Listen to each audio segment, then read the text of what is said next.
as the alchemical process is the transmutation. Right. Where you're actually taking these base materials. In alchemy, it was usually like lead. They would rearrange the molecules to create gold, and that was like the highest goal of alchemy, was to create gold. With transmutation, you are gathering, you're collecting everything you already have. You're not really running away from anything. When I coach someone, I'm asking them to take inventory of everything they already have, everything they've already been given, and use that as kind of the fuel for creating better relationships with it, facing it. We know the psychedelic experience, particularly earth medicine or plant medicine experience, is facing. It puts your shadows, your situations, whatever you're working through, right in front of you. So with the idea of integration, it's carrying that through, looking directly at what needs to be shifted and transmuted, creating better relationships with it so that you can move toward self-love.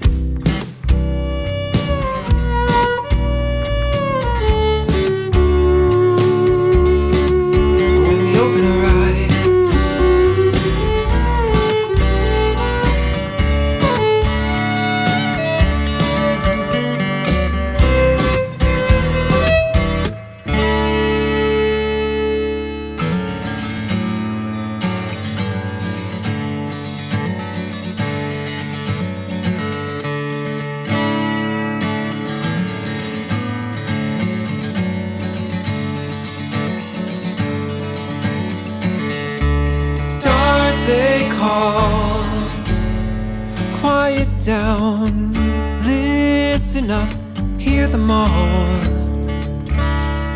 whisper to each other.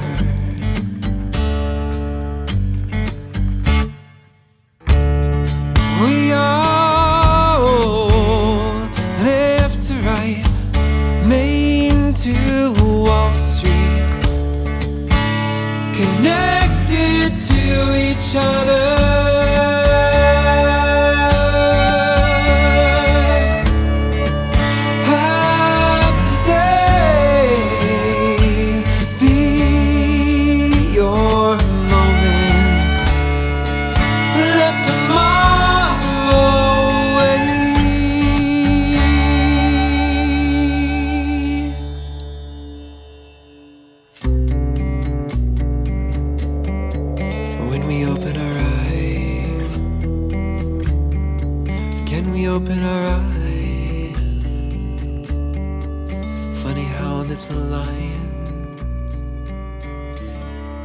Hey, welcome back to a new episode of Mycadelic. That was Jeremy Colbert, also known as Taragápe, with that intro and the song A Line from his album Spirit Maze.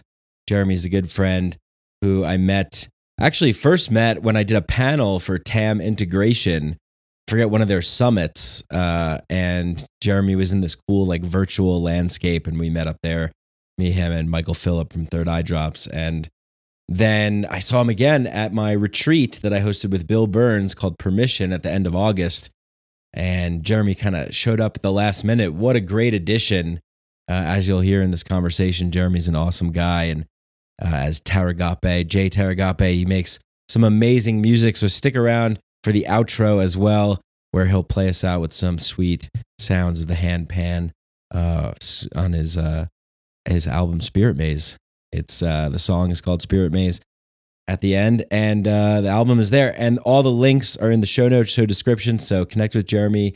He is an integration coach, a transmutational coach, not a transformational, but transmutational. And in that clip that you heard, he explains a little bit about that, and then we dive into that even more, and we go on to discovering how he approaches helping his clients and much, much more.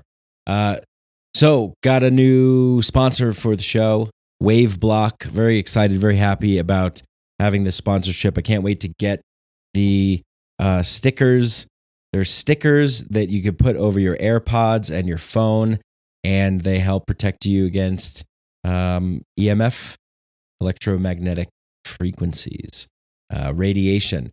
And, the thing is that there's a lot of people that are like, well, is this a big problem? Is this like something to be concerned about? I say, yeah. I mean, might as well. Like, I don't know if it's good to be having all these waves, in our ears going through our head, and so who knows what's going on? But I watched a video and they put Apple AirPods next to a radiation detector. I forgot the name of the machine, but it turned red and made scary noises. So I'm convinced. But yeah, this is I think it's a good product here because we really don't know. A lot of the times things get invented and then we really don't know what the side effects are. I mean, just look back at the last 100 years where you had like doctors smoking cigarettes and being like, "Oh, you're feeling a little stressed? Pick up a Camel." And then like years later, we're like, "Oh yeah, that probably wasn't so good." So who knows? I mean, you get these big companies, Apple and all these places, and they're lobbying the government and stuff. They're not like, the government's not like, "Oh, those better be safe." It's like, no, they're making quadrillions of dollars and they're all swimming in the same pool together. So they release what they got, and then we find out 10, 20 years later, oh shit, I guess that was not so good. So Wave Block is really awesome. I like the fact that they're not they're coming up with they are coming up with a solution. What I was going to say was, they're not just like giving in to like, oh, I guess you have to have wires now. They actually came up with a solution, because I hate wires. I absolutely hate wires. So when the AirPods came out, I was like, great, this is awesome. But did you know that wireless earbuds, cell phones, and many other Bluetooth products function by emitting radiation? Did you know that scientists have strong evidence to believe that EMF radiation causes several different health problems? So, there's more here. But basically, this is a good thing, I think. I think it's a good thing to get, and to at least hedge your bet, right? Because it's like, how certain can we be when we don't have all the information yet, when things are so new, just like new drugs that go to market or whatever, any new food items and additives and stuff, and then we find out, oh yeah, that was actually causing cancer, lead paint, things like that. So we don't know, and I get a feeling, sometimes when I'm wearing my AirPods for too long, like my head hurts or something. I remember someone else saying that to me. So anyway, Wave Block is the new sponsor, and I'm excited to have them because they're coming up with solutions for things, and they're not saying, oh, we need to limit this technology or anything. They're saying, what are the solutions for this? So I like that a lot. And if you put in the code Micadelic, the link will be below. You'll get 20% off. Also, I want to give a big shout out to Element Kombucha. Element Kombucha is the best kombucha ever. I love Element Kombucha. And you put in the code Mike11, you get 11% off.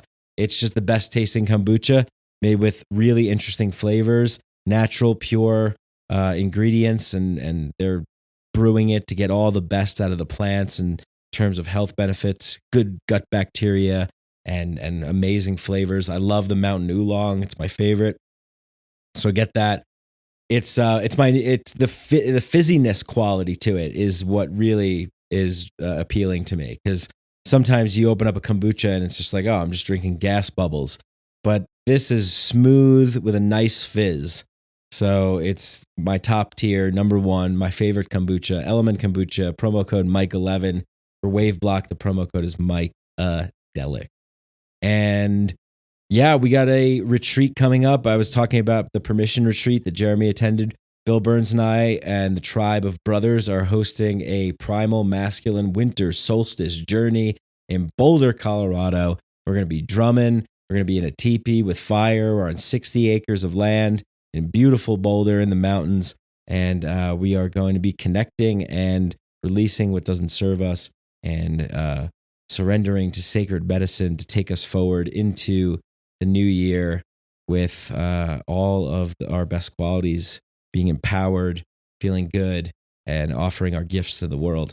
So please check that out. We would love to have you there. The things that we're doing with this tribe of brothers is really amazing. Bill and I are creating some awesome stuff in Denver and Colorado and Boulder. And really, we're going to be launching a social media platform as well to connect people who aren't able to make it. But if you are able to make it, even better, because there's nothing like being in a live gathering, a live event in real life, IRL. The podcast is great and everything, but when you come out to these live things, you really get a felt sense of direct experience that is unparalleled.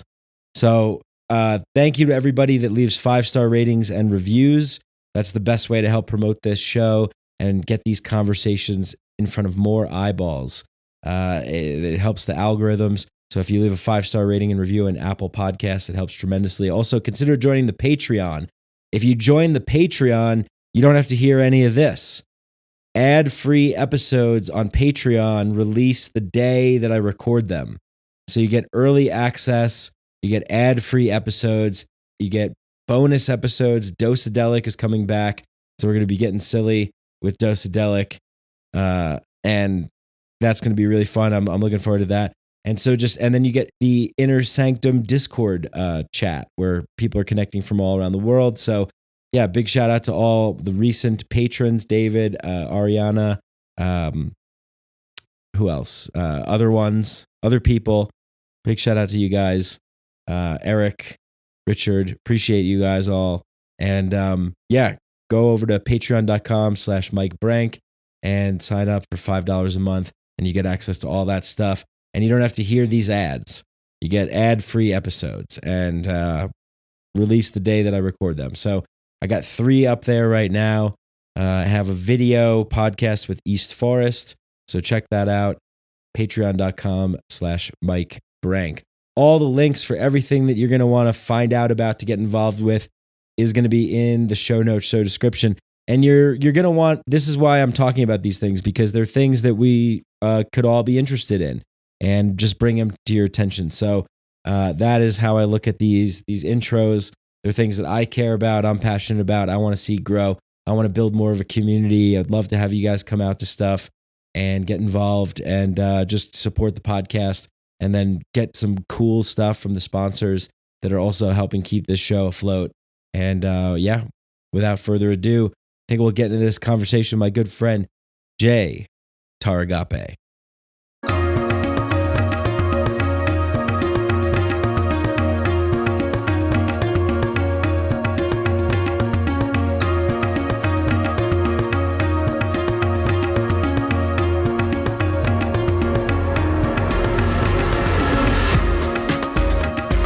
I would love to have a Jamie. I think everybody needs a Jamie. Wouldn't you love to have a Jamie? I would love to have several Jamies. Several Jamies. Yeah. All right. Yeah, like a harem of Jamies. Yes. Just like... Jamie! No, not you. Jamie 2. Jamie 2, come here. Call one Jaime. Get me that fine juice from Wonder. Procure me the finest juice in the land. I really enjoy speaking in that sort of like old English...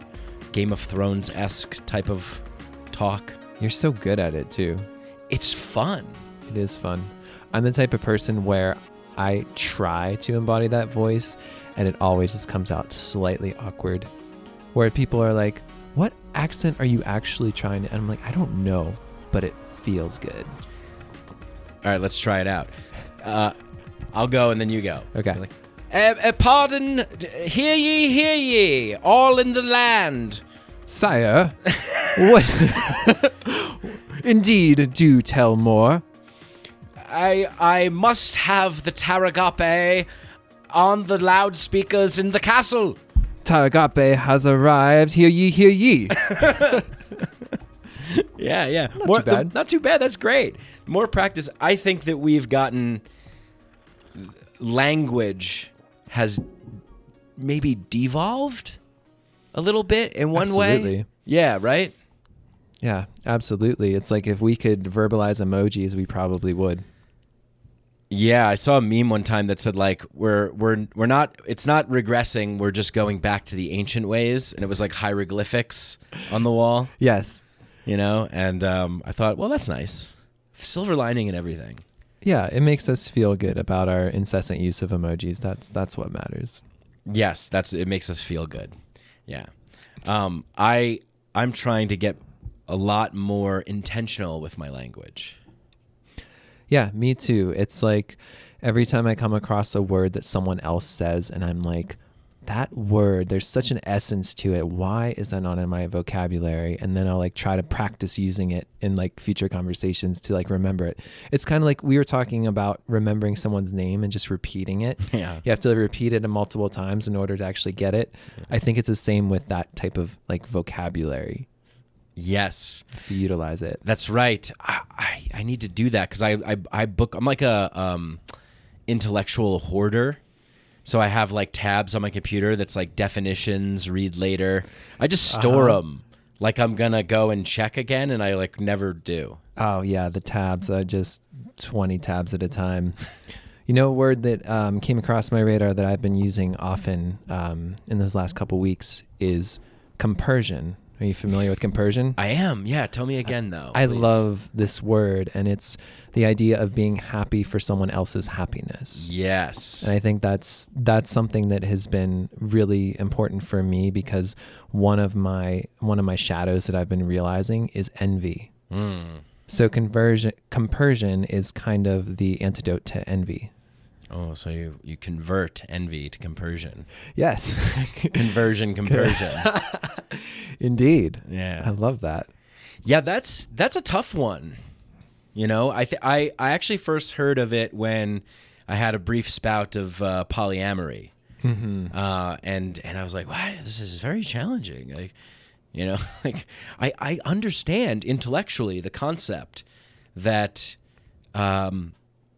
to be happy for other people, they're seeking happiness and they need to be fulfilled, and we're these multidimensional beings that can't be distilled down into one blanket category or, you know, whatever. So it's like, I get it intellectually, but then emotionally, it's like, I'm jealous, envious. Yeah. That's a tough one. Yeah, that's definitely an internal mindfuck for sure. Yeah, for me, it's such a practice, and I try to zoom out as far as I can go, because, you know, in the spiritual path, you know, one of the cornerstones is that we are all one. So it's like, oh, okay, if that other being is happy and fulfilled, then that other being is also a part of the one, which is also a part of me. So we're all winning in a sense. Yeah. But there's such an illusory nature that, at least that's how I try to trick myself. And sometimes when I'm like, oh, we're all one, but I fucking want it too. Yeah. Well, I noticed that you said, you know, the spiritual path. Mm-hmm. You know, there was like a little something on that little. Yeah. Maybe it had a little pungentness to it or something. There is, and for me it comes down to like discerning the kind of essence of people who are always like, well, everything's perfect. And there's a passive energy to sometimes when people say that, who are really on the spiritual path, that really rubs me the wrong way. It's like, everything's perfect, so I don't have to do anything. Well, it's everything is perfect. I get that, but you're still in the flow. You're still a part of the cog in the wheel. You still have to like participate, and it's more around the energy of it. So, yeah, that's why you saw me kind of get a little, you know, maybe a subtle annoyance. No, I feel it too. Yeah. Yeah. 1 second.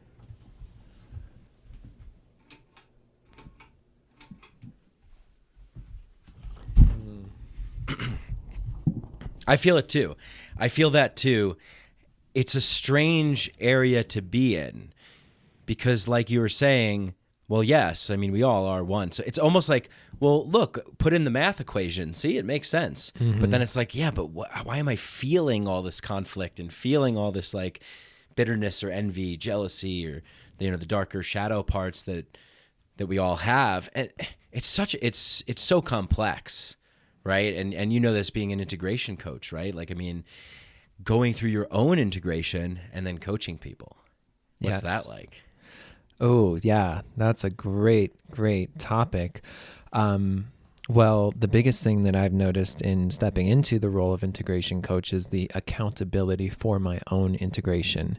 Because who am I to step up and say, I'm going to coach you. I'm going to guide you through when I can't even handle my own integration. And when I was first stepping into this process, it was a concept of threshold guardians. Are you familiar with threshold guardians? I feel like I've heard that before, but please explain. Yeah, so it's the idea that when you are about to embark upon a journey, usually like an epic journey, a new chapter in your life, you're taking a leap into the unknown, you get tested.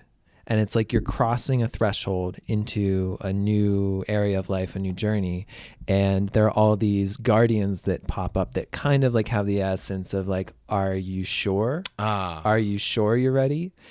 And when I was stepping into the integration coaching role, that happened a lot for me, where my own integration practices were being very, very tested. And I think for utmost benefit, because then it allowed me to go deeper into that process. But yeah, the more and more I step into it, the more that I find myself being accountable for my own integration, which is, it's great. It's refreshing for me because like, I know I have faith in myself that I can do this, but to actually like witness myself really going through these practices of integration and really holding myself accountable, really makes me feel like I am able to help guide and coach others. Yeah, I mean, it's kind of like you continually have to humble yourself to be the student while also accepting the role of teacher. Absolutely. Well said. Yeah. And so the threshold guardians, I mean, that's what's coming to my mind right now is like Joseph Campbell Hero's Journey type arc, right? Where you go into the darkness and you're challenged to, in that sort of way. So when you had these threshold guardians appearing, like how does that come? Are there any specific examples you could share about like what that would look like or what that looked like for you? Sure. Yeah. It would show up in ways, whereas like when I was starting, my certification course, I would be presented with, people and scenarios, perhaps in the course. There's a lot of interaction, which is beautiful. That's one of the things I love most about being in that course and that container, is having the community support. But I kept noticing that certain people would just bring up instances, scenarios, energies that would trigger the deepest doubt in me. It's like they would say something that maybe was in my subconscious that I had been fearing, and they would bring it out, and it would trigger in me like, oh, what the hell am I doing? Like, and like that kind of like tense up, like, I'm changing my whole career path. I'm taking a leap. And looking back, all of those experiences have been a great opportunity to really examine what that trigger is and what's at the core of that trigger, and to really go deeper and to basically glean the gold from that discomfort. Mm-hmm. Yeah. And then what that does is that creates more embodiment moving forward. So it's a gift, but it's all about the follow through. And that's why they're guardians. And that's why it's like, are you sure? Right. Yeah. It's like, oh, universe, please provide this to me. And then it comes in a way that you're like, well, not like that. I didn't say like that.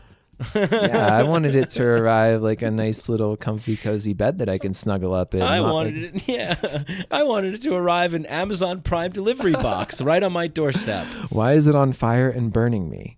Yeah.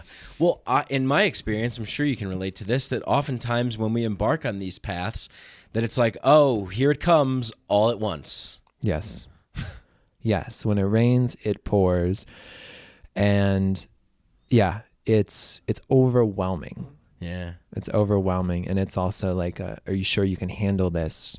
And that's the other thing that I've been really kind of keeping in my consciousness, is because whenever we're, embarking on something new, and going into the unknown, it's like, well, am I going to be strong enough, smart enough, whatever enough to take this on? And there was the phrase that came into my mind of like rise to the occasion. And I always found myself rising to the occasion once I'm just put myself in it and kind of surrender to it and be very present. So what I've started saying is creating occasions in which to rise. So being proactive about putting yourself in that place where you know you're going to be a little uncomfortable, but having faith that you are creating an occasion in which you will rise. I really like that. I really like the attention to detail and being very conscious and intentional with the language that we use. Like we were just talking about, you know, it's something that I have just started to kind of come around more to. But it's really important because I think it's like the basis of magic, right? It's and this is like an alchemical process. I've heard you talk about that before. You know, diving into the depths and going to those challenges and then sifting through and finding that gold and being like, oh wow, yeah, this is what I was looking for. Yeah, and it's even so it's even more than just an idea of sifting through, because the alchemical process is the transmutation, right? Where you're actually taking these base materials. You know, in alchemy, it was usually like lead, like something that's really like base, something that we would consider very dull. So basic. Yeah. So totally basic, like totally basic lead. You know, I'm of course very naive to the actual process of what the alchemists would do, but they would essentially create these situations in which they would rearrange the molecules to create gold. And that was their goal, the highest goal of alchemy was to create gold. And so through the integration process and part of my my philosophy around and my mission and purpose around integration, I have basically three elements that triangulate, and the bottom of the pyramid, the bottom right side of the pyramid, is transmutation. Mm-hmm. And we can do that on a personal level, whereas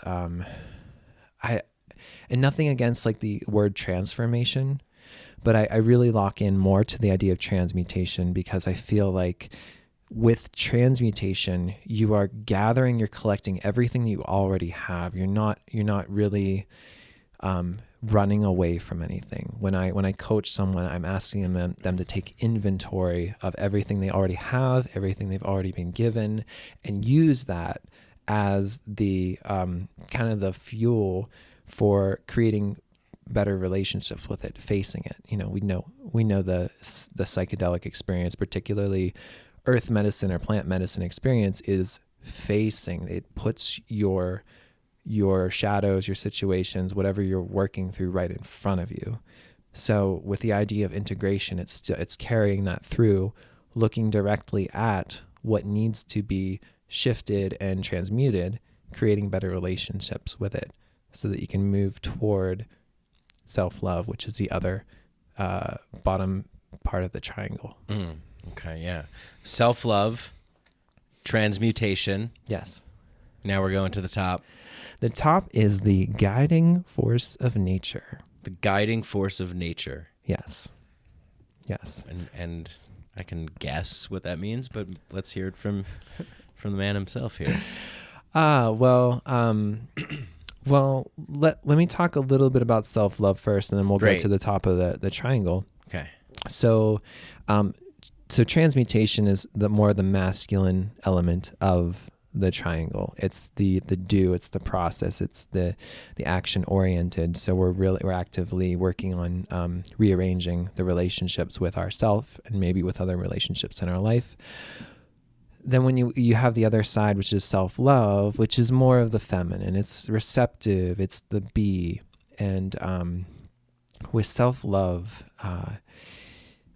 so much of us have very, very deep issues with loving ourselves. In fact, most of us would say that we hate ourselves. It's common. It's like, it's devastatingly common for someone to be like, I hate myself, when they have that moment of vulnerability and are being honest about that. Yeah. And when someone's like, I love myself, you're like, ugh. If you're hating yourself, you're like, I hate you. I hate everybody. I have no compersion for you whatsoever. No compersion, yeah.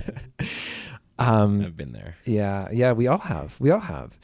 And so with my coaching, like I'm not naive. I know that to jump right into self-love is really impossible for some people. So what it begins with is just self-awareness, self-acknowledgement. Once again, just taking inventory of what we already have, just kind of like mapping it out. This is me. This is me in this moment. This is me that I've always been. And this is the reality of it. There's nothing I can do to change it. But getting really clear on who you are, regardless of how challenging that is, and regardless of those pieces that you really don't like. So once we develop this process of just taking inventory, self-awareness, self-acknowledgement, then we start to move towards self-acceptance.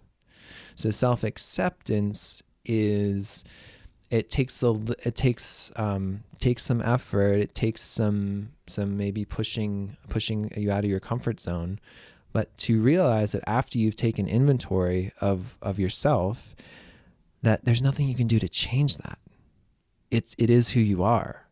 And just working to like, it's like, when you just like relax your whole body and you're just like, I've been holding this tension in my body for like decades. Yeah. Let's do it right now. Yeah. Let's take a deep breath together and then just exhale out into a relaxation. Deep clearing breath.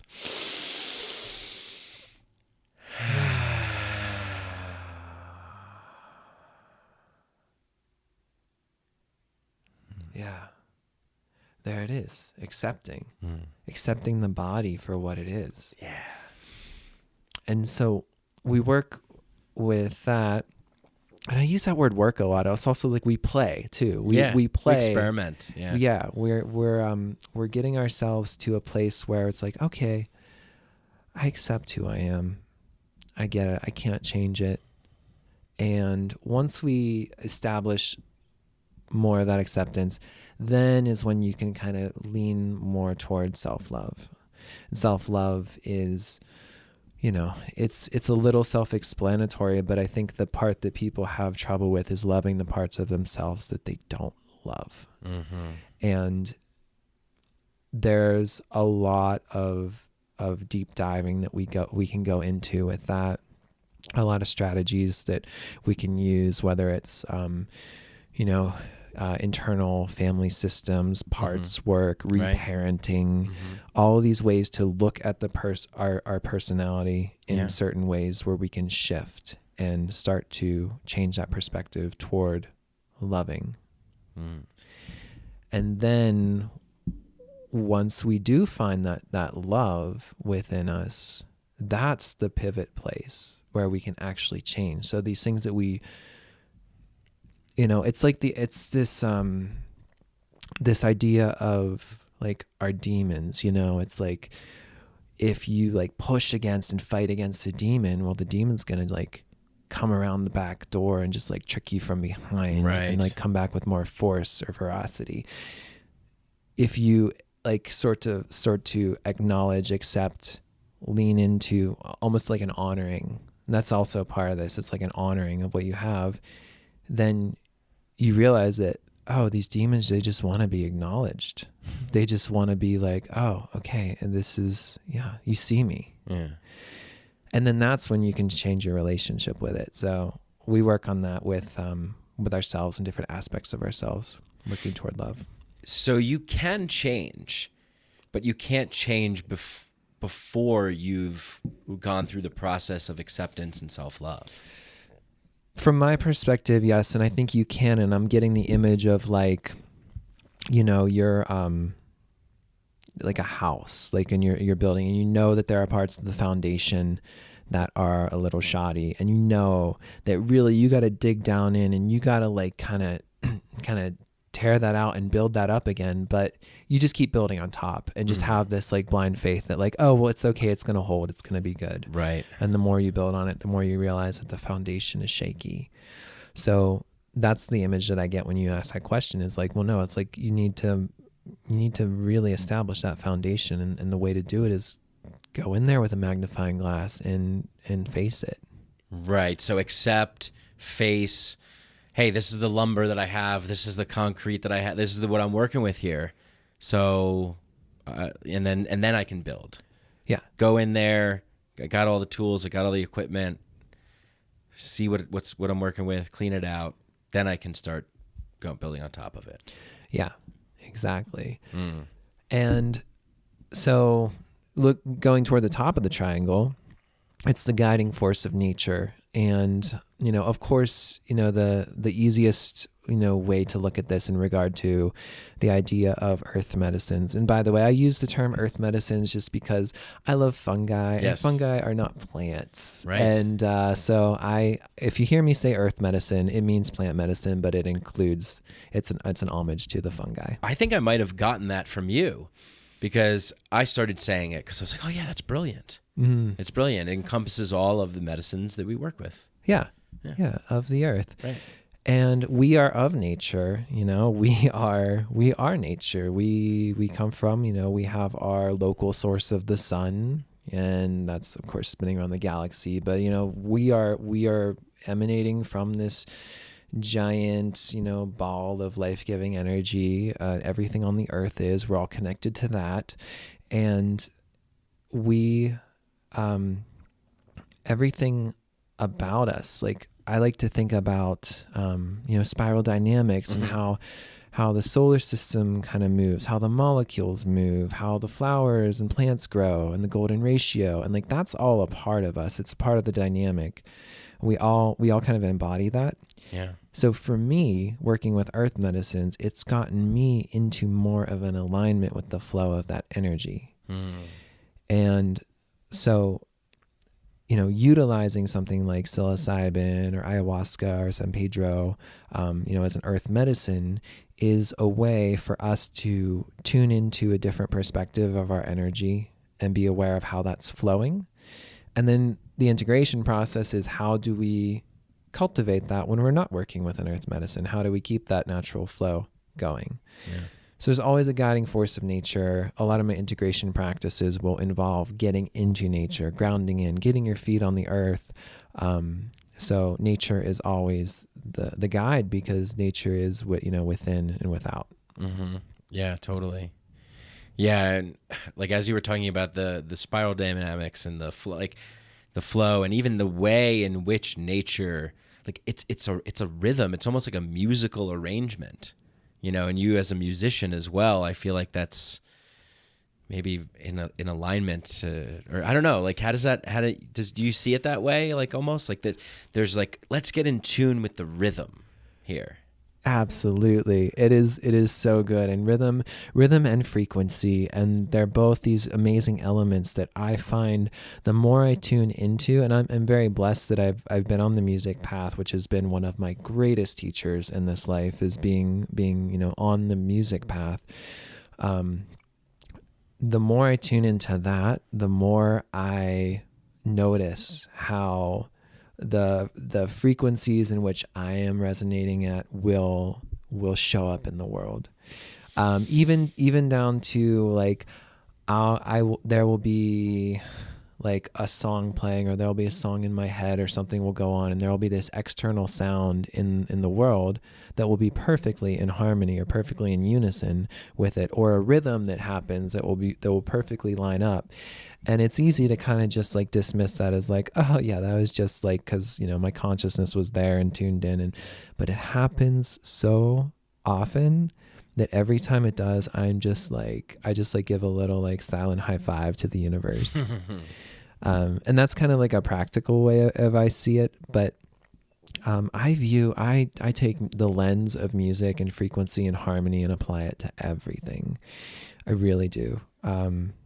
Even astrology is such a hard concept to like wrap your head around. Like, how does this have effect on us? And I'm like, well, it's like these bodies are rotating around each other, and whenever like a musical note, like if two musical notes are about to come into harmony or about to come into unison, it's like they have this moment where they get really close, and then they're the most dissonant. It's like right before a guitar string is right in tune. It's just like it wobbles, it vibrates, it's very chaotic, and then it locks into place. And I look at that, I'm like, oh, okay, well, maybe that happens with the planets. Maybe that's why when there are these conjunctions and these aspects that happen, maybe it's more of a frequency thing where it locks into place for a short time.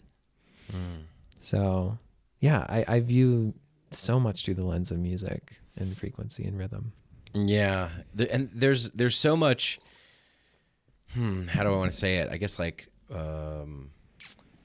we as humans like always try and really want to figure things out and label things and understand things and put things into a box. And we've measured it. It's, quantitative. Like we've studied it. We've got the research. We could say this is the mathematical proportions and everything. And maybe that's helpful in some way, but I think there's also some really beautiful way of being to surrender to a sort of a mysterious element of like we were talking about in the kitchen with like kind of like when we're trying to like plan and do things, and then it's like, oh yeah, just like kind of surrender to the flow and the process, trust, and then something will emerge through some kind of synchronistic way, So I imagine that it probably goes that way when working with people with integration, maybe, right? Like wanting to be, because it's what I'm getting at here really is that it's like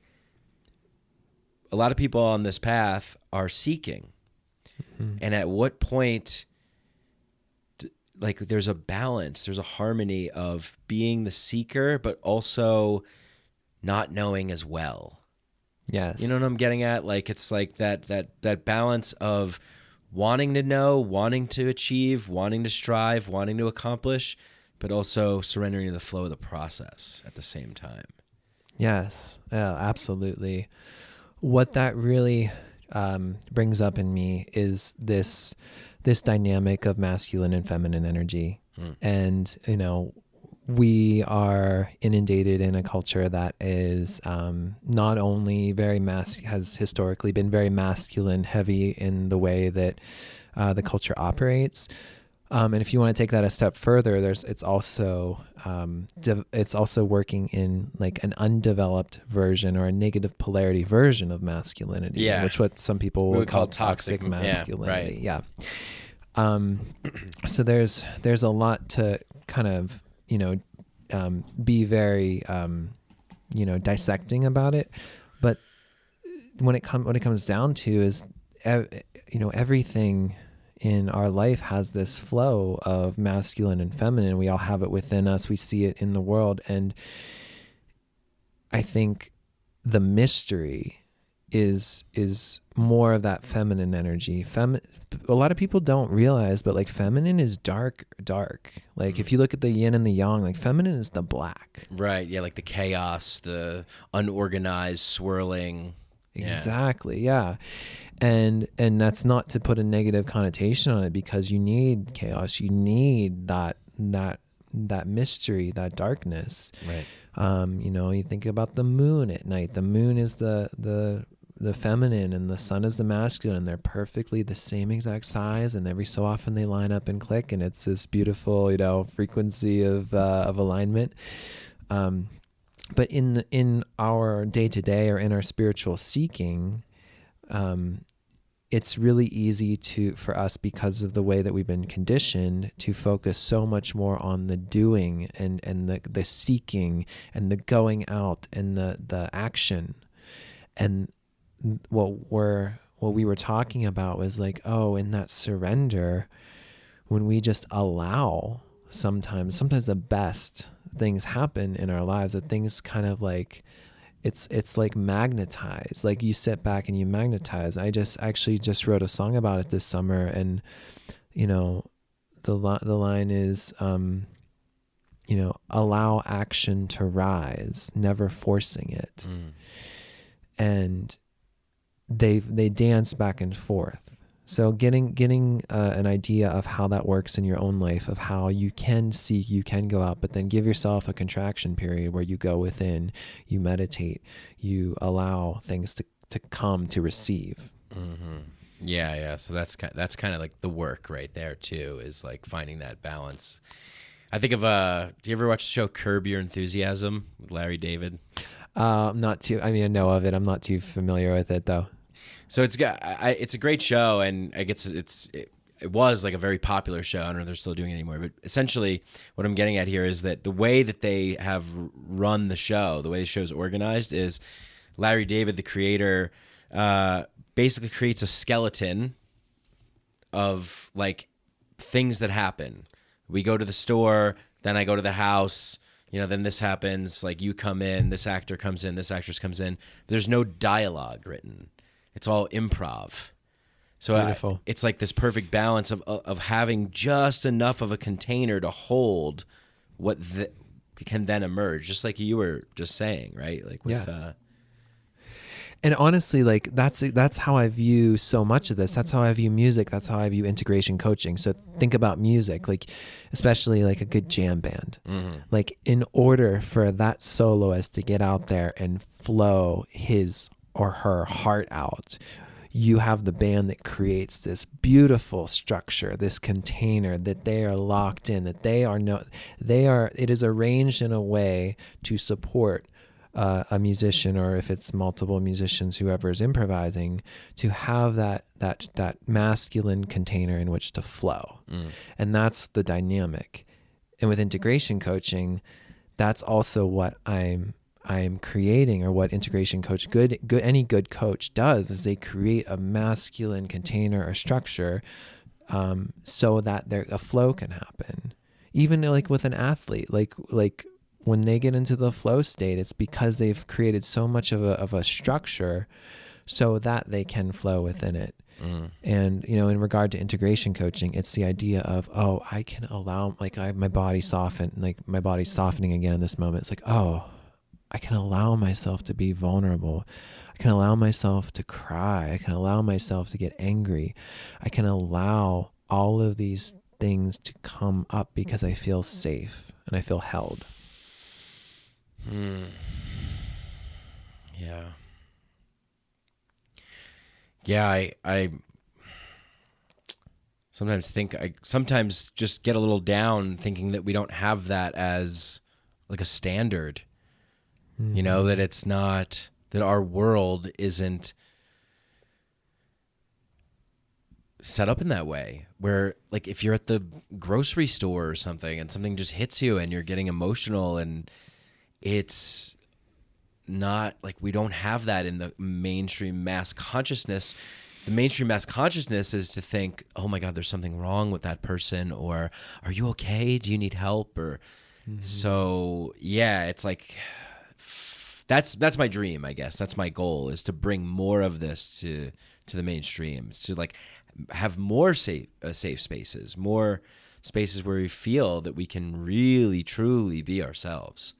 I think that it really takes a toll on a lot of us out there that have to put masks on, all the time. I mean, I myself and you, I think are pretty fortunate that we don't have to really go into a job to answer to a boss, to deal with like office politic kind of things. And I can just imagine, I mean, I used to do that stuff, but I never put a mask on really, which is why I got fired from a lot of jobs. Yeah. But it's that creates conflict within us, right? It's like we're spending all this energy cultivating this persona, this character, wearing this costume that we're not, and it's in conflict with who we truly are. And then it's like, where do we go? And then maybe if we're fortunate enough, someone's like, some sacred earth medicines. And then, then it's like, oh, wow, now the whole cat's out of the bag. I had a garage full of stuff that I've put away for years, and now it all spilled out. What do I do with it now? Yeah. Yeah, absolutely. And we start to believe in our persona. We start to believe in those things, those shoulds that we set ourselves up. And I was just at a retreat where they talked about where the idea of persona comes from, and it comes from a Greek word that means mask, and it actually referred to the mask that the actors would wear in order to project their voice. It was the persona. I don't know the exact word, but that's where this comes from. And so persona actually like comes from the idea of putting on a mask. And when you work with earth medicines, or when you do deep meditation, whatever method you do to get beyond that and really tap in, you get to experience yourself on more of a soul level. And your soul level really doesn't give a shit about your personality. Yeah.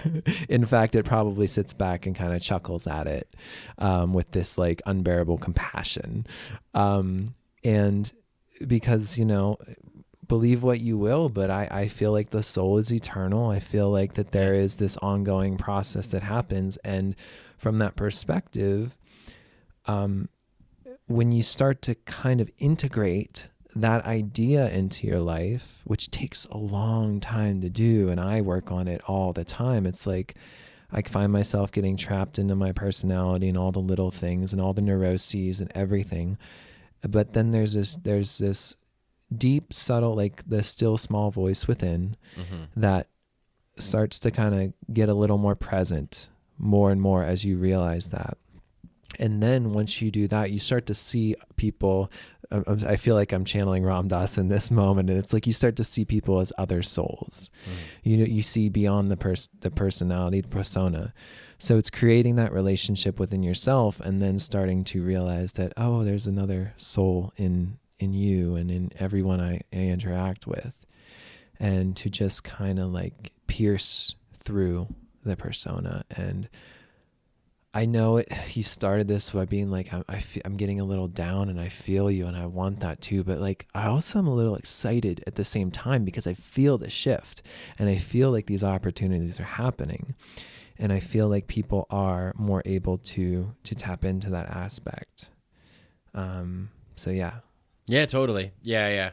I get that way. I oscillate. Like, I think most of the time I'm like, yeah, this is good. Everything's cool. Like we're doing it. And then sometimes I'm just like, well, we're fucked. It's all like, what do we even do? It's all over. We're hopeless.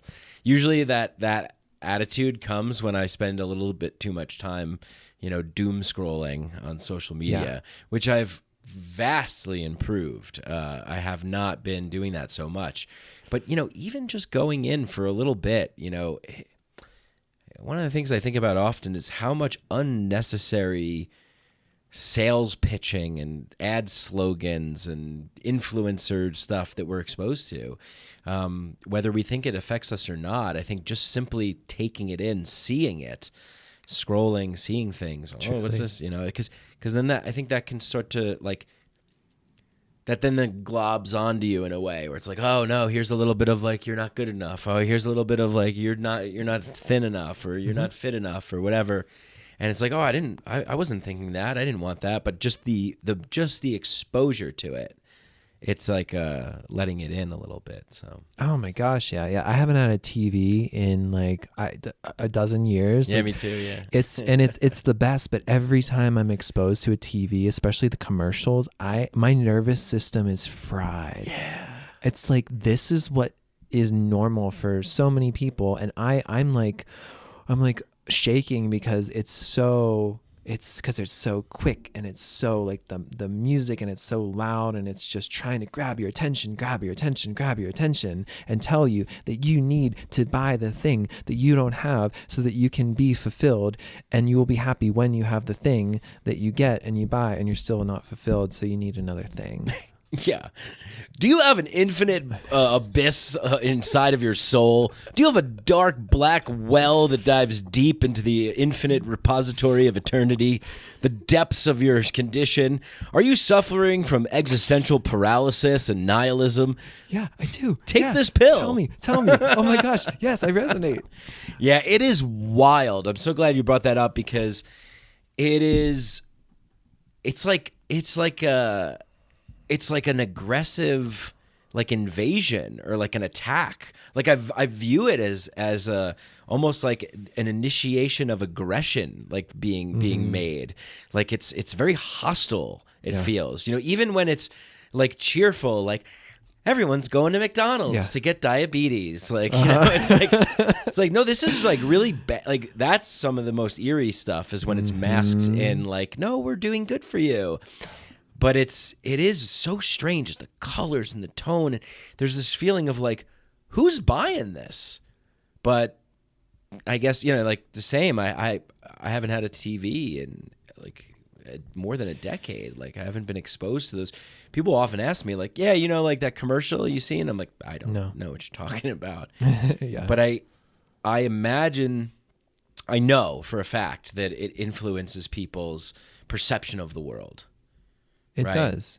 Just by being exposed, just by me driving down the highway and the billboards that I see. Like I can't help, it's like I have to practice not looking at them because, you know, you're just taking it in, and it's just like when you're scrolling, it does influence you because you can't unsee anything you see. You see it and it's there, and it's a part of your consciousness, whether how big or small it is. Yeah. So that's, you know, that's also developing this kind of internal sovereignty of, yes, like I'm going to be exposed, like on this planet Earth, I'm going to be exposed constantly with unsavory things, but I need to develop my own sovereignty in the midst of all that. And that's really challenging. And it's just like diet, like changing your diet, like it's gotten so much better. But like 10 years ago, when I was like trying to go against the grain of what it was expected for diet, I was like, I can't even go to a restaurant. I can't go, like there's it's everywhere. Yeah. And it does feel like, you know, you're putting on some kind of armor to go into battle in your day to day. But yeah, this reminds me of something that was really pivotal on my path.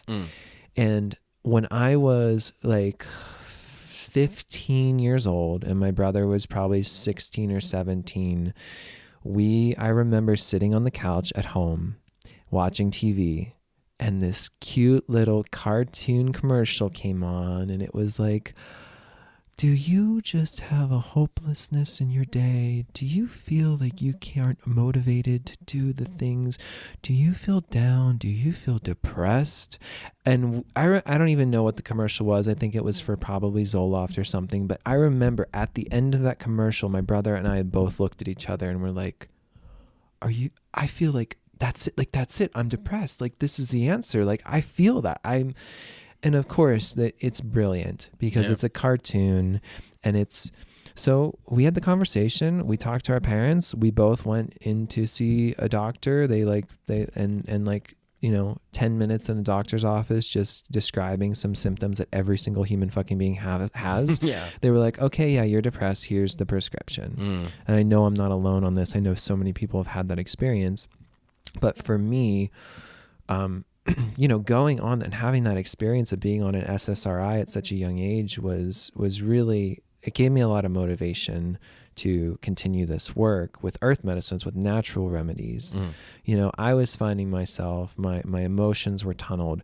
My sex drive was non-existent. I'm like, it was so surprising to me to take something that just funneled and diminished and dulled the human experience so that you can manage. And don't get me wrong, some people need this. I absolutely feel like SSRIs and antidepressants really help a lot of people who really need that.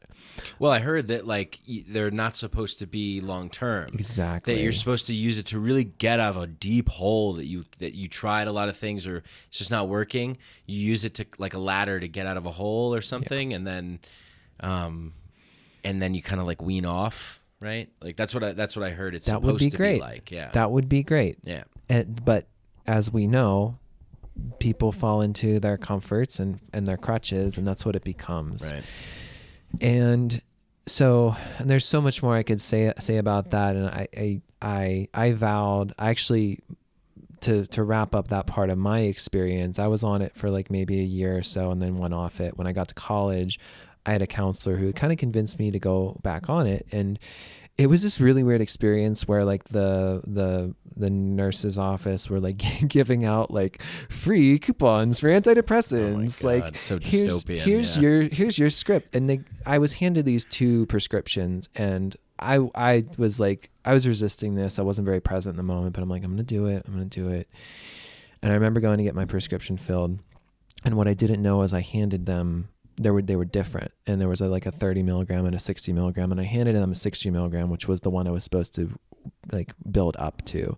So I tried this antidepressant. I don't know exactly what it was, if it was like Zoloft or Cymbalta or something, but that night I spent the entire night in this like weird, like bad trip where I was like looking at myself in the mirror.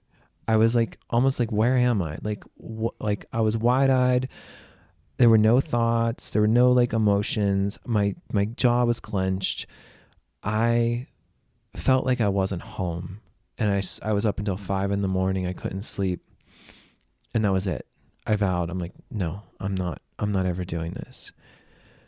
And luckily, several years later, I found psilocybin, and now I'm so grateful for the experiences with that. But now it's beautiful that they're bringing that into this the culture as an option for treating depression, and it's been shown over and over and over again to have such an amazing impact. And it's also very clear that it is a not a long-term solution, that it is something that you do for the short term, and you don't even need to do every day. And for me, the difference is the SSRIs or whatever antidepressant are numbing you out. It's almost like kind of like alcohol. It's like you're brushing everything under the rug, and you're coping some other way. But the psilocybin or these other earth medicines, psilocybin in particular, it kind of just allows you to face what you need to face in your own existence by shifting your perspective ever so slightly to give yourself just a little bit of wiggle room in order to not fall into your conditional habits. And that's why I think it's so important. And of course I have my qualms with things, clinical and pharmaceutical and money, but I'm also like, well, so be it. If that's how the masses are going to receive this medicine that's synthesized in a lab and costs thousands of dollars. Right. If that's how those people need to get it, so be it. Because that's going to open them up to more natural methods down the road. Yeah. Let's have better problems to complain about. Yeah. You know what I mean? Yeah. Like, I'd rather complain about this than, be stuck in the old ways. Yeah, Newsweek, I think it was, like a couple weeks ago or something. My dad sent it to me. It's like, great. I love that I'm reaching my dad. He's on antidepressants, and it's helped him. And I also feel that there's a little, like, he's not fully home, Yeah. It's not terrible, but I notice it, And he's been sending me articles like, hey, look, like just like you've been saying for the past decade, just like you've been, at first I was evangelizing, like, you fucking people need to wake up, man. Yeah. Same. Yeah. Right. I think it's that's a phase, like it's a necessary, like part of the evolutionary process. Yeah. Getting turned on to this stuff. But yeah, Newsweek magazine, treatment for depression, and on the cover, some beautiful dehydrated mushrooms. And right next to it, I saw someone had posted like 20 years ago or something, the cure for depression. It was like Prozac, So it's like, look at, that's pretty cool. We were able to come that way, and I get a little impatient. I'm like, well, why can't we just do it now? Like, why can't we just do it right fucking now? Why can't we just executive order end the war on drugs? Let's go. I mean, so I understand there's a lot of. Obviously, it's not like they just haven't thought of that yet. Right. Yeah. But yeah, actually, that's interesting. I want to hear a little bit about sort of that process for you in coming to the earth medicines. Oh, for sure. Yeah, absolutely. Yeah. And just to, a lot of people are like, well, how do I get through to my uncle who's this, or my parents who, anytime you hear the word drugs, they think of the devil or whatever, it is. And it's like, well, take these articles that from Newsweek, from New York Times, Johns Hopkins studies. There are dozens and dozens and dozens, and they keep coming out more and more. Send them these articles of these trusted sources and that's the way. You're not saying anything, you're passing along information that's out there. So, And it's pro tip. Yes, that's a great tip. I love that. And it's like, because it's communicating to them in the language that they understand. Yes. You know, my dad sees something, and he reads the New York Times every Sunday or whatever. He used to get the paper every Sunday. So he'd be like, whoa, it's in the New York Times. Well, I guess it's for me then. Mm-hmm. You know, Mm-hmm. Michael Pollan, right? Like, Yeah. Michael Pollan was writing on the botany of desire, you know, plants, all these, the omnivore's dilemma, now psychedelics, 2 books. Yeah. And people in that age, that demographic, that's sort of like maybe cosmopolitan intelligentsia, good old American people, like, whoa, interesting. Whoa, fascinating, honey. People are yearning for permission. Yeah, permission. Permission. Yeah, we can talk a little bit about that too. But it is. People are like, they have themselves in this holding pattern, and they need to be granted permission. And most people need permission from authority. You're so right. Yeah. And for me, I get my permission from nature. Yeah. You know, it's like there's no other source where I've found where I feel that depth of truth. And I say truth in a relative term because I don't know what truth is, but like that whatever feels true to me in that moment, like there's nothing that's felt more true when I'm communing with nature and receiving direct from the source. So my journey, let's see. I grew up in southwestern Pennsylvania, small kind of town, really, really beautiful people, maybe more conservative area. Grew up in nature, so I always had those roots. It was really, it was blessed to have some parents who were immersive in nature. We were always out in nature, Awesome. Which was great. My mom was always barefoot. And now I'm like, oh, it's so amazing because like I just had this role model that was always grounding in, to the earth, and that's I'm barefoot whenever I can. But I went to got into the social, wrapped up in the social concept. Really, alcohol became the priority, as with many of us, many young people, through like late high school and college. Alcohol, and then cannabis. Cannabis was introduced. Cannabis really was a great way for me to tap into nature and a little bit more of myself, be more reflective, introspective. Music was absolutely the door was blown wide open when I combined that with cannabis and chose that as my path. You were playing at that time? Yeah, I was playing guitar, and I started realizing that I could write music when I was around like 16, and then I decided to go to school for music education. So I've actually spent the last 11 years of my life teaching music. Yeah. That's my career. That's been my career path thus far. Mostly private lessons and some group classes. But so in my early and mid 20s, I was very much wrapped up in the external, in the social, in the alcohol, in the party, in the and nothing like too crazy, but like I was drinking most nights a week, and I was finding myself drinking alone, and I was just getting really stuck and feeling the depression and all that comes with that.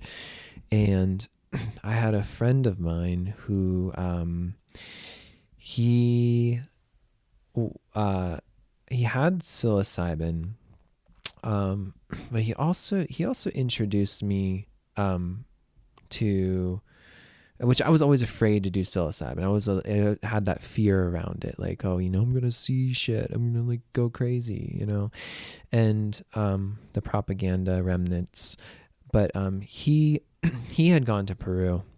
He had worked with ayahuasca, and I remember we were actually at a cabin that we all rented together. We were around a fire, and like we'd been drinking and like, just kind of partying, hanging out, like you do. And they were talking about their experience with ayahuasca in Peru, and it was him and his other friend, and the things they were saying and describing, and like, and I just, and take this all with a grain of salt, because honestly, I don't think that I don't feel like it's always beneficial to describe your experiences on earth medicine because it's, first of all, words can't do it justice. Second of all, you're kind of pre-programming other people to expect certain things. So, but I'm hearing them say these, grandiose things like, oh, and the serpent came and she wrapped herself around me and she looked right in my eyes. I'm like, what the actual fuck are you talking about? Yeah. And so, and they were kind of explaining to me what it was, and they were telling me that, oh yeah, and there's a smokable form of, dimethyltryptamine, DMT, and then like, it was like the one friend was like, and I have some, and I think I'm gonna smoke some tonight. Who else is in? I'm like, what? You just told me I'm like some serpent's gonna wrap itself around me, and I've been drinking, and like no, I'm not doing this. And some people did that night, and I watched and observed, and it was it was whatever for them, and they described some of their experience. I was curious, so the next day, I decided that I was going to like do yoga in the forest and like take a run and ground in, and I started reading Siddhartha, and like I was just like really zenning out, and because he gave me the option to do it again that weekend, and I approached him and said, hey, I'm feeling like I want to do this. So me, him, and his girlfriend, his dog, like went off all by ourselves into the forest. I took a towel, I like put something to put over my eyes. I had her do a tone bowl, a singing bowl to like hold space. Like I was like, there must have been a part of me that kind of knew like I needed to set like a ceremonial container, even though I hadn't really had a ceremonial experience yet. And he loaded that pipe up pretty big. And he told me, take a big one and hold in. And so I did. That experience single-handedly shifted my entire perspective. It was something, the question that I had been asking for so long was, is there life beyond this body? Does consciousness exist beyond the body, if you want to distill it? And it was answered for me in that moment, because I had an outer body experience where there was this narration that was, I won't even describe the experience, what the visual experience was, because I just, shared that. I don't know if that's helpful, but the narration was like everything's connected, like everything. And it was showing me these impossible things that my brain couldn't wrap around. And it was like kind of playing with me a little bit, but it was like, yeah, you think this is real? Like, just look at that. Oh, look over there. Oh, look over there. That over there is over here. And it's all connected, and it's all the same. And it's all morphing.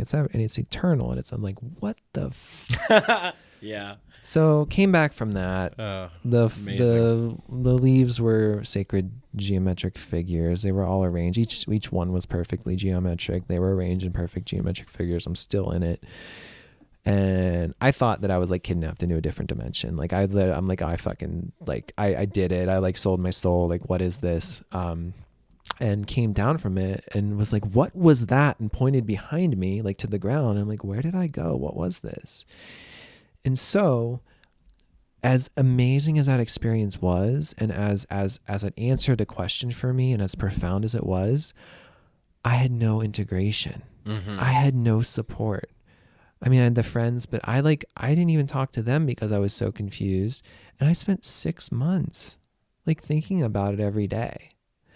And I was ungrounded for months, and finally got myself back to a place where I was like, okay. And like my relationship, like the next day, like my relationship, and I literally got a text the next day after I did that, like the let's be friends text as things were like disintegrating. And so like life change, was more alone. And so after that, my friend, the same friend, he offered me to go to Peru with him again. And I was like, ooh, I don't know. That kind of messed me up a little bit. I don't know if I want to do that. And he's like, well, think about it. I got to make this decision soon. Hey, also, do you want to try these mushrooms? So I'm like, okay, I'll try that. And so it's just in his apartment, and it was like my first like moderate dose. And it was beautiful. And I was getting these really beautiful flowing paisley morphing images behind my eyes. And then I did a thing that I don't recommend, which is I ended up in the bathroom and I ended up in the mirror. Mm-hmm. And luckily I had enough semblance of like self and maybe more of an exploration to really dig into that. So I was in front of this mirror for probably close to an hour, and there was a lot of things that I saw, a lot of shape shifting. But in that moment, I got a very strong yes for Peru. Something showed itself to me through my own reflection, where it was like, yes, go to the jungle. Yes. So I did. I said yes and went down with him, and it was such a beautiful experience, so profound. To be able to work with the Shipibo, to have an actual ceremony, to be a part of something that felt so reverent, you know? Yeah. And even it was westernized. Like, you know, I lovingly call it an ayahuasca resort. Yeah. But it was the shift that I needed to be in community, to be on land, to have these mystical experiences. That really was the pivotal point. And to have the integration afterward, to have the talking circles, to be a part of that group. And it was amazing. But still, I came back to the city. I'm a musician. Literally, I had a gig where I was playing a bar. I went from the bar basically to the airport, went to Peru, worked with ayahuasca, had to leave a day early to get back to a gig where I'm playing a brewery. So that was like my sandwich of ayahuasca was in between a bar and a brewery. Yeah, it sounds like a good title for your autobiography. Got it. Nailed it. So of course they put us in a Facebook group and like said, you know, continue this and continue connecting, but there still was no like real integration support following that. Right. So I had to work over the next several years to create my own practice around psilocybin, self-ceremony, integration, go through all of the things that basically figure it out on my own, and go through the experience where I'd have a beautiful, blissful session and not have any tools to integrate and be depressed for 3 days following it, which is common. If you don't have support, if you don't have the tools. So after several years of doing my own work, I got the clear call to maybe share, maybe help support, maybe bring some friends in who've been asking me about it. Started doing this own work, started preparing and helping people integrate.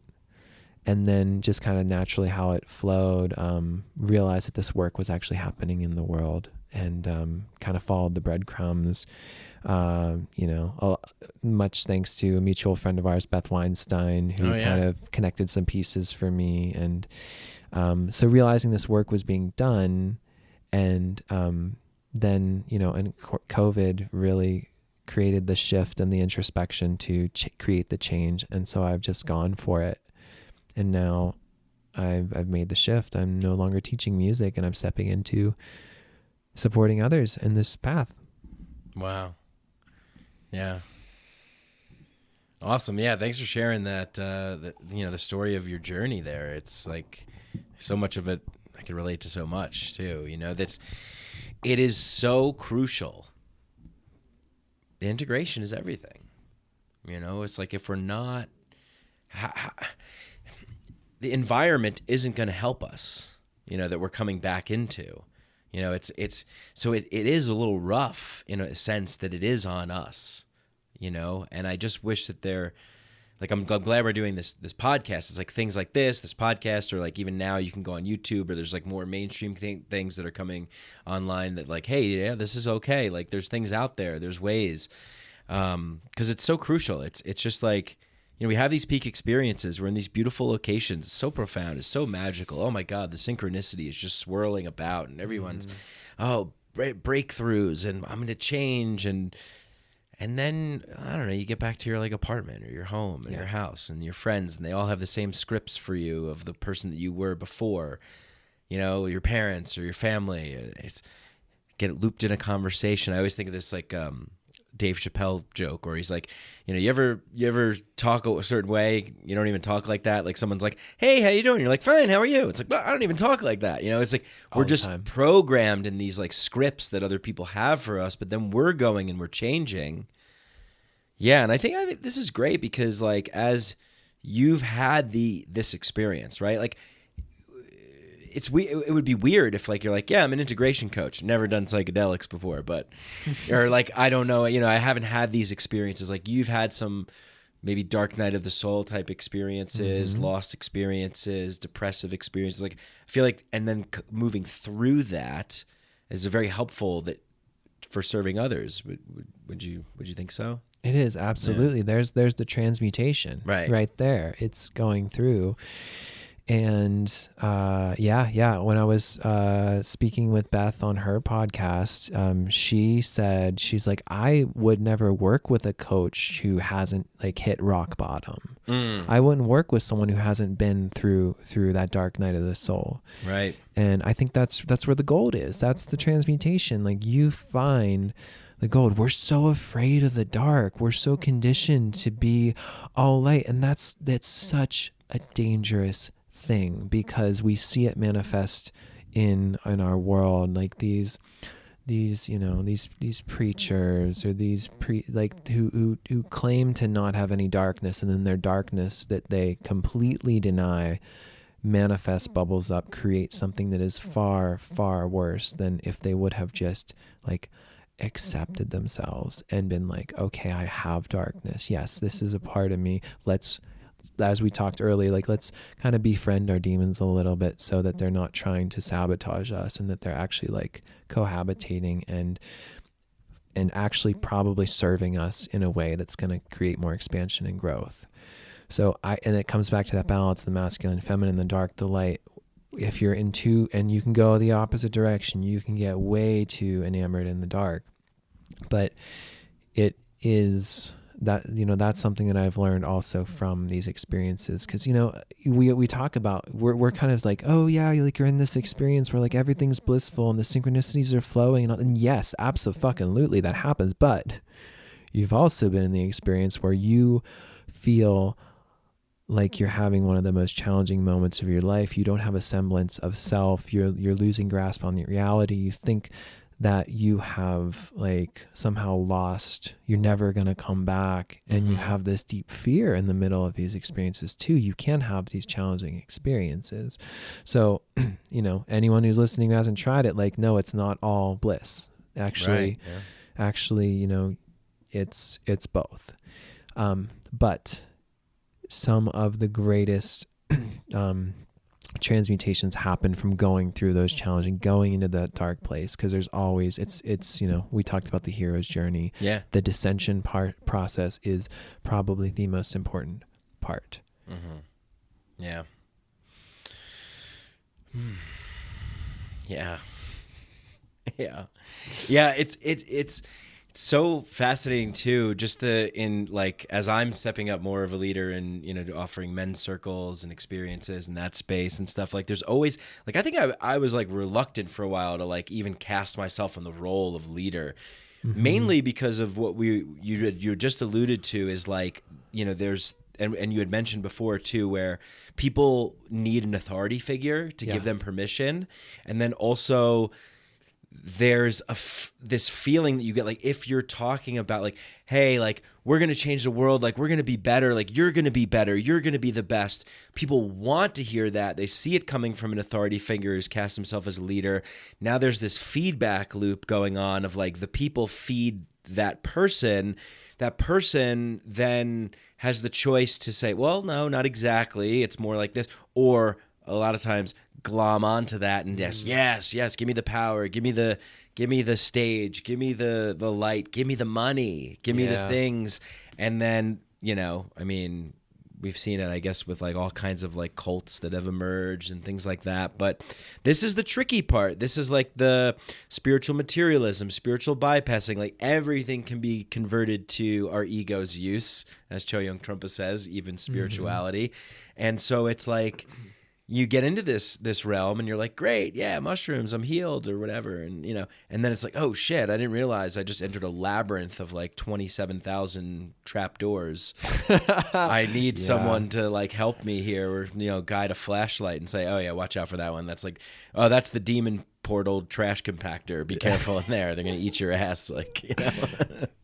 Yeah, I've gone through that one. Yeah. It's kind of fun once you get to the other side, but it sucks when you're in it.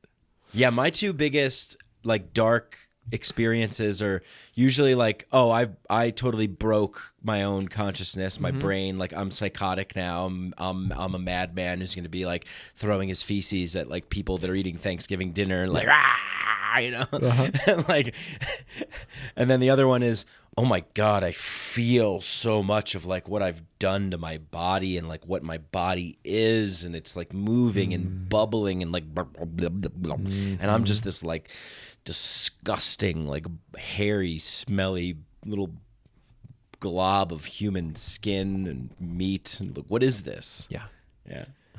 Been to both of those places. Yeah. Very, very much. Yeah.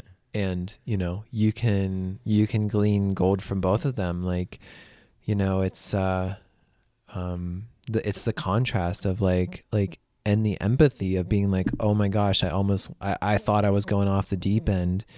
And, you know, I have seen people who've gone off the deep end who are doing the feces throwing and all that. Yeah. And it's like spun out. Yeah. Yeah. And it's like, oh shit. Like I have like empathy. I can see how they would get to that point, and that is not what I want to do. So I am going to course correct.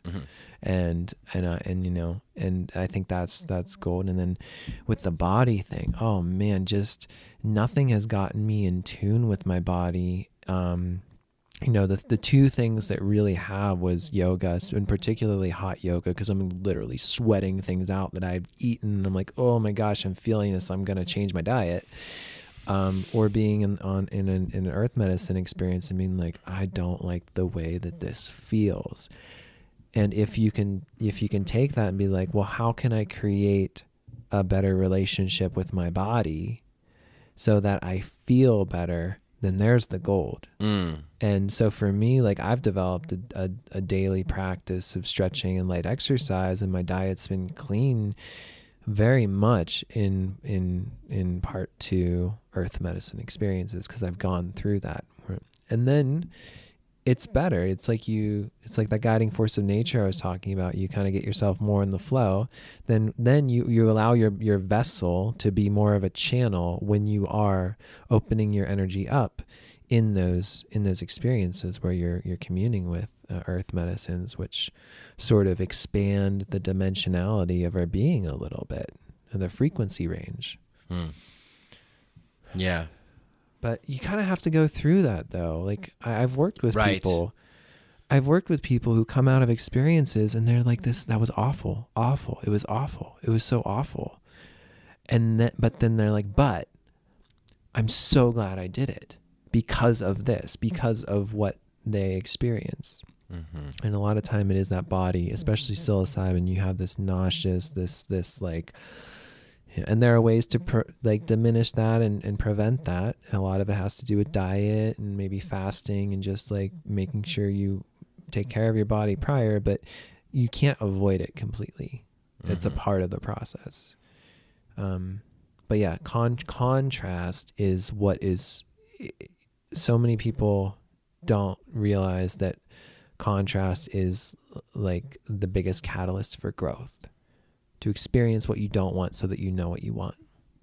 Yeah, to experience it, right? Yeah. Like I think this is the big thing here, because it's like you're listening to this now and we're talking about it, and maybe you can have like an intellectual understanding of it. Oh yeah, I get how that could be beneficial. But it's really that like direct felt sense, like you are literally embodying it, experiencing it. It's happening to you. It's live. It's now.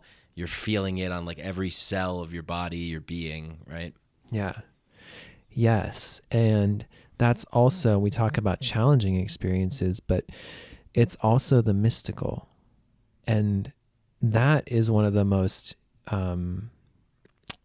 maybe I wanted to use the word important, but there's a better word. Like that's one of the most potent, visceral experiences from communing with earth medicines, is to experience something that feels mystical, that feels beyond you.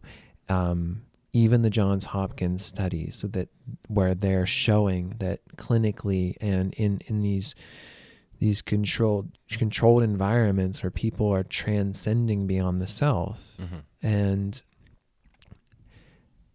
not to put down any religion, any religious book, any sacred text, but it's text.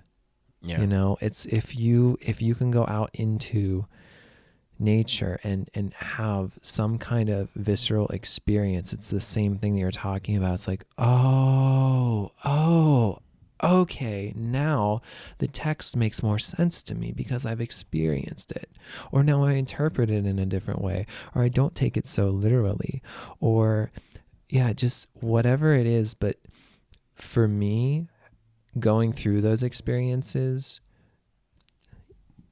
first of all, be careful, because there can be a downswing, and that's why, you know, the depression for 3 days after, it's like, oh, I am one with the all, and I got to, you know, a lot of people say, oh, I got to experience God, I got to meet God, and whatever that means. But we're like, yeah, that happened to whatever, you know, reality, you know, that you were experiencing at that time, when really it's like, I've experienced something that is beyond the self, that was intelligent and was loving.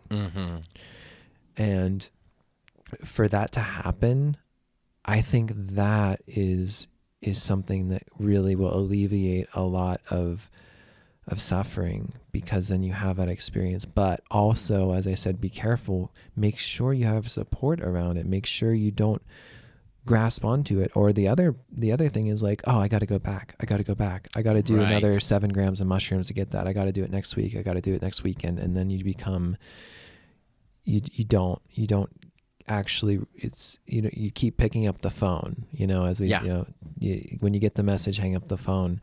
Sure. And for me, it's like, you know, make the call intentionally every so often, you know, with further reminder, whether that's once a year, twice a year, quarterly, for the seasons, for the solstice and equinox is beautiful. Yeah.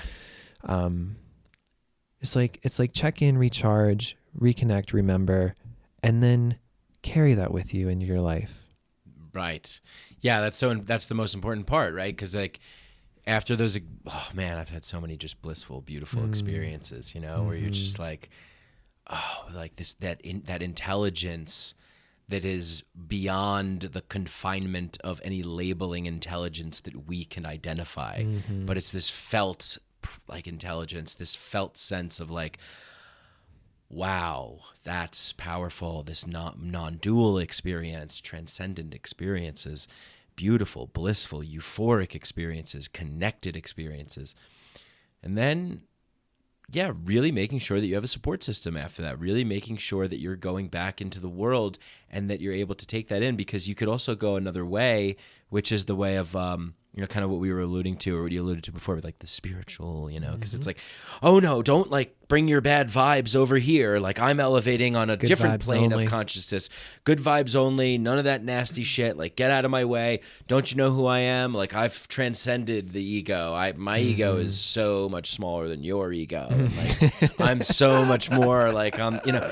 Then it's like that's like what that's like the cultural programming or societal programming, civilizational programming even, right? It's like, fuck, we find us in this thing that we're in, and then we're like looking for these ways out, and we're looking to like go and bring back, and like that's where this sort of zened out spiritual type work comes in, is like the acceptance of what is, you know, like learning how to be in it, be of it and in it.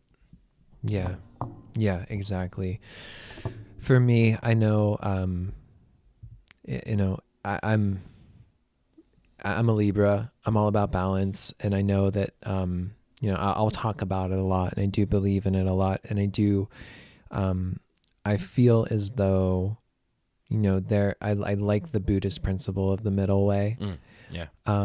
That's not to say that you have to always be in the middle way, but once again, it's the contrast. It's oscillating to one side if we're making it a dualistic metaphor, and then maybe you swing to the other side. Whereas you have this beautiful, blissful, amazing, I am one with the universe, and then 2 days later you're like on the couch, vegging out, binge watching, being hopeless, disconnected feeling of like, this is like what the fuck was that? And that, me once again bringing music into the equation. If you look at a sound wave, and we always see sound waves in like a 2-dimensional way where it like looks like they go up and down. It's like it's just like it juts up, it juts down. I personally believe it's more of a spiral that we are seeing from the side, that we are kind of conceptualizing as this 2-dimensional up and down. That's not how sound works. Sound spirals and fills the entire space in every direction. So, but the dynamic of it is, the louder the sound wave, we can see and measure that as far up to one end of the spiral it goes, it has to go lawfully that far down. And so that's part of the spiral dynamics of what we're in. So we have to also be careful, because when you're going into an experience where you do feel blissed out and a part of the one, you also have to kind of maybe brace yourself for receiving the lawful other side of that, which, and I'm not saying expect it, but I'm saying like be okay with maybe falling back into more of a, I am simply a disconnected human, and oh my gosh, like what, like I am totally full of shit and none of what I experienced was real, because that happens. But then again, the sound wave, can balance out, and you in that middle is where the essence of kind of like the essence of the all, it's like, yes, our reality contains both extremes, and yes, there is this middle point in which maybe there's more of a 0 point with things, but in order to get there, you kind of have to oscillate back and forth. So I think that's another really important piece of integration is letting people know in advance that there can be downswings, or it can be the opposite. You can have the worst experience of your life. It's like if you have the worst hangover of your life and you start to feel better and you're like, oh my gosh, I feel like the most amazing. You can have the upswing from a really challenging experience and glean a lot from that. So it's letting people know that that's possible and probably expected in certain ways, and not to predispose, but and then to support them through that, to be like, yeah, it's okay that you're feeling like this. That's absolutely normal and a part of this experience. But what can we get from these depths? Like, there's something in here that we can really, carry with us, and then even ourselves out, find more of that middle ground. And I think that's been some of the most important work I've done in my own personal integration, is knowing that when I'm in the depths, that there is going to be an upswing, 1, and 2, while I'm in those depths, like there's a lot to be present for. Yeah, amazing. And just even the way that you said that, you're like, it's okay. Yeah. Like, it's okay. And I think that's that part of that permission, right? Like, it's okay. Yes. You can be here with us now in that experience. And I think that's what do you think about that? Like, I think that's something that's maybe doesn't get talked about enough, or I don't know, like, just, it's okay to be where you are. Yeah. Yeah. I say be well a lot. Like, that's a lot. My parting, phrase is be well. And I started realizing, like, yeah, but like So sometimes I'll be like, be well. And like, if I know someone is like especially like having a hard time, and I'm like, it's, of course, it's like a courtesy to be like, oh, be well, take care kind of thing. Like, I'll say something like, be well. And remember, it's okay not to be well. And I think that's the essence of it, is, going back to what we talked about with our society. It's like this masculine, make sure everything appears as it's good, and and don't show emotion. But really it's like the image of the mother that comes in and just cradles you. It's like, it's okay, honey. It's okay, honey. Like, just be in my arms for a moment and feel. And we don't have enough of that.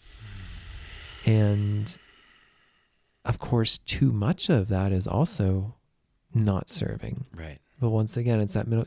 We need more of it, and we need to realize that that's temporary as well. It's like, you need to just like take a time out in their mother's arms. And oftentimes that's what we do with earth medicines. It's like, if that's what it feels like for me, is like taking a time out in Mother Nature, and her just being like, it's okay. Yeah. It's okay. Yeah. I'm getting a little emotional right now that you're saying that. Like, I'm really feeling it, I'm really remembering all the times when I felt held in that way, and how important it is to have that space. And then when you're ready, you go out into the world, sort of, you get your sword, you get your shield, you get your torch, you get whatever you got, your tools, you go out there and you carve your path, and then, I need to be held again. And I can always go back to that. I can always go back to being held by that mother, whether it's actually your mother, or whether it's somebody who's in that role, or whether it's like just sitting and staring at a tree and watching how it blows in the wind. It's so special. Yeah. I love that.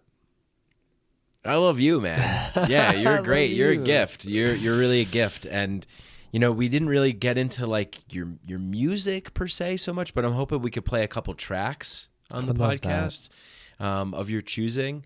And I guess like as we sort of conclude a little bit here, you typically I sort of ask this in the beginning of the show, but I'm asking it now at the end, and it's, what is most present and alive for you in this moment? Well, I'm feeling such a sense of gratitude to be able to have this conversation that is met and reflected in such a way that brings out the best in me, and I can feel it bringing out the best in you. And that's this idea of more of the paradigm that I think we're shifting into. We've been so competitive. Our whole system is set up for competition, and the idea of collaboration, or even healthy competition, it's like, that's what makes me feel alive. And knowing that you and I are a total little microcosm of a lot of amazing interactions that are happening all over this planet, where people are meeting in this middle ground, that maybe it's that guiding force of nature, maybe it's just being in the frequency flow of spirit, or maybe it's just seeing the soul in the other. And I that's what's alive for me, is it feels so refreshing to allow that experience to, just happen and be co-created with another individual. So that's very present for me in this moment. And thank you. Yeah, thank you. I love to do this. It's great. It's always amazing when we can just flow and something emerges, and we're co-creating in the moment, and hopefully offering something of value to people out there that need something like this. Yeah. And maybe don't have people that they could sit across from and have conversations like this and take part in experiences like this. But here we are. right? And so you have some offerings, you have some things that you're doing. Tell me a little bit about what's going on, and what are you offering, and who's it for, and what do you hope to get out of this? What's the vision here? Beautiful. Thank you. Yeah, many offerings. As far as music goes, I do have an album that I did create. It's a beautiful little integration journey of my own. It's called Spirit Maze. It's released under Taragápe. You can find it wherever you listen to music. We'll maybe share some tracks here. And so that music is there, and it's meant to serve as a reflection for. It's meant to be very reflective. It's a whole little musical journey that kind of distills some of the nuggets that I've gained from my experience a lot working with earth medicines.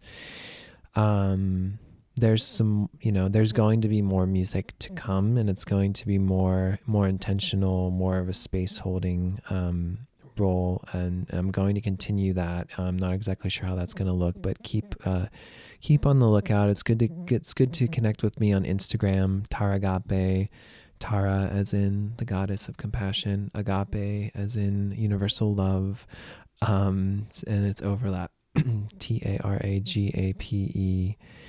And as far as the integration coaching goes, right now I'm offering free 45-minute exploratory calls.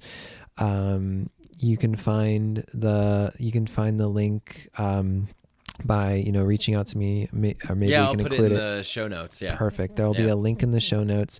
If you feel like you want to explore, what it would be like to work with earth medicines more intentionally, more ceremonially, or even if you're interested in microdosing, feel free to reach out. Anything. I also do a lot of dream work. Like if you want to just connect with me, like sign up for a slot and we can connect and see if there's anything I would have to offer you. And then beyond that, I'm offering, a number of different packages that would be, if you wanted to sign up for like a 3-month container where we could go through and prepare you and have you have an experience and then have support integrating it, or a 6-month container, which would also be offered. Or if you just feel like you want to set up a week-to-week call, just to kind of get some footing and get some clarity, that's also something that I happily offer. But yeah, please reach out. I'm always releasing, new videos here and there. I have some really great content musically that's going to be coming out. And if you want to dive a little bit more into my mission statement and purpose statement, find my YouTube channel. There's the most recent video, or one of the most recent videos, if I've uploaded any others, is my purpose and mission statement. And I think that it really, it's a lot of what we covered, but it really just gives a clear cut, just essence of what it would be like to work with me if it's something that you're still not sure about. Awesome. Yeah. So all those links we'll put in the show notes, show description. People will just be able to click on it. And that's awesome. So 45-minute free complimentary call. Yeah. That's amazing. Yeah, that's really cool. Awesome. So yeah, if you heard anything that on this show that you resonate with, that you're interested in, you got 45 minutes to connect here with Taragápe. And I look forward to it. Yeah. Hell yeah, man. Awesome. All right. Well, last question. What's the meaning of life? Oh gosh, what came to me in the moment was something I needed to hear, and that is to not take yourself so seriously. That was for me. Don't take yourself too seriously. Take it seriously, but not too seriously. Yeah, it's that middle ground. Yeah. It's remembering the cosmic giggle. Yeah. Yeah. Because it's when you really get that frequency or that transmission of the cosmic giggle, that's the body softening for me. That's like oh yeah, you're right. You're so brilliant and you're so fucking hilarious too. Like, wow, thank you for reminding me that this is actually really an honor to be here and play as a human and to have fun while we go through this ridiculous journey together. Fuck yeah. Happy to be sharing part of this ridiculous journey with you, brother. Me too. Thank Yeah. you for what you do and for having me. And I look forward to more co-creations. Hell yeah. You got it. Thank you to everybody that listens out there. Please like, share, subscribe, leave 5-star rating, review, all that good stuff. Links in the show notes. Support our sponsors. I love you all. Much love. Peace.